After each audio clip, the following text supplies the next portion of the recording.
ఓం నమ శివాయ. ఆదియోగి అయిన పరమేశ్వరుడు లింగాకారంలో కాకుండా మానవ రూపంలో మహాయోగిగా దర్శనం ఇస్తాడిక్కడ. నిలువెత్తు స్వామి రూపంతో పాటు మరో 4 శివలింగాలు కొలువైన ఈ పంచలింగ క్షేత్రం హేమావతి సిద్ధేశ్వర స్వామి వారి ఆలయంగా సుప్రసిద్ధమైంది. వందల సంవత్సరాల చరిత్ర ఉన్న ఈ దర్శనీయ స్థలం అనేక విశేషాలకు నెలవు. లింగేశ్వరుడు మానవ రూపంలో కనిపిస్తాడిక్కడ. పురాతన కాలం నాటి నిర్మాణ శైలిలో ఆశ్చర్యపరిచే శిల్పకళ నైపుణ్యంతో సుమారు 15 ఎకరాల ప్రశాంత వాతావరణంలో కనిపిస్తుంది హేమావతి సిద్ధేశ్వర స్వామి వారి ఆలయం.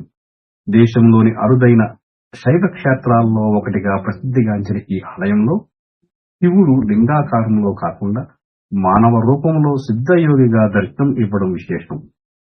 శ్రీ సత్యసాయి జిల్లా మడకశిరకు చేరువలో అమరాపురం మండలం హేమావతి గ్రామంలో ఈ గుడికి ఎంతో ప్రశస్తి ఉంది. స్థల పురాణ ప్రకారం ఒకప్పుడు ఈ ఊరి పేరు పెంజేరు. స్థానిక పాలకులైన నొళంబ పల్లవరాజుల కులదైవం పరమేశ్వరుడు. ఈ వంశానికి చెందిన చిత్రశేఖర, సోమశేఖర సోదరులకు చాలా కాలం సంతానం కలగలేదట. ఓసారి పరమశివుడు కలలో కనిపించి తనని పూజిస్తే సంతాన భాగ్యం కలుగుతుందని, ఆ తర్వాత లింగాకారంలో కాకుండా మానవ రూపంలో తన విగ్రహాన్ని ప్రతిష్ఠించమని ఆదేశించారట. ఆ తర్వాత కొన్ని రోజులకు ఈ వంశంలో హైమావతి అనే అమ్మాయి జన్మించడంతో స్వామి ఆజ్ఞ ప్రకారం ఆలయాన్ని నిర్మించి విగ్రహాన్ని ప్రతిష్ఠించారట. మరో కథ ప్రకారం తమకు సంతానం కలిగే మార్గం చెప్పమంటూ ఆ సోదరులు రాజగురువులను సంప్రదించారట. తన ద్రవ్య దృష్టితో వాస్తవాలు తెలుసుకొని మానవ రూపంలోని శివుడి విగ్రహాన్ని ప్రతిష్ఠించి పూజించమని సూచించాడట. పరమేశ్వరుడి కటాక్షంతో ఆడపిల్ల జన్మించింది. ఆ బిడ్డకు హేమావతి అని పేరు పెట్టి అల్లారు ముద్దుగా పెంచారు. ఆమె వల్లే ఈ ప్రాంతానికి హేమావతి అనే పేరు వచ్చిందని, ఒకప్పుడు ఇక్కడ హేమానది ప్రవహించేదని అంటారు. స్వామి పైన సూర్యకిరణాలు. సదాశివుడు సిద్ధేశ్వరుడిగా, నొలంబేశ్వరుడిగా కొలువైన ఈ ఆలయానికి మరో పేరు పంచలింగ క్షేత్రం.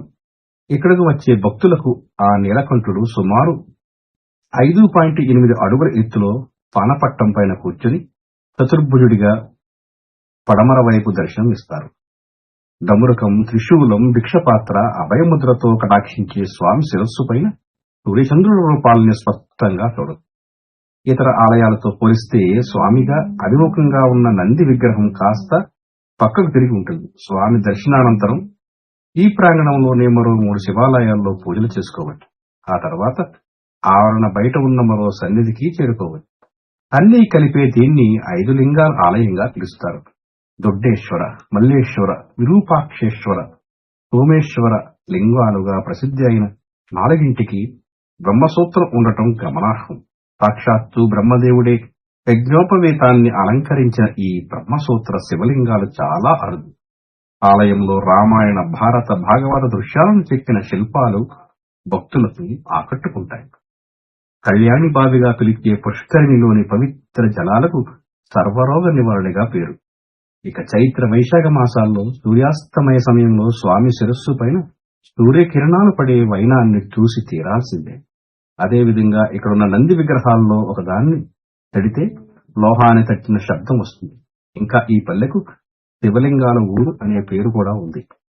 ఓం నమ శివాయ.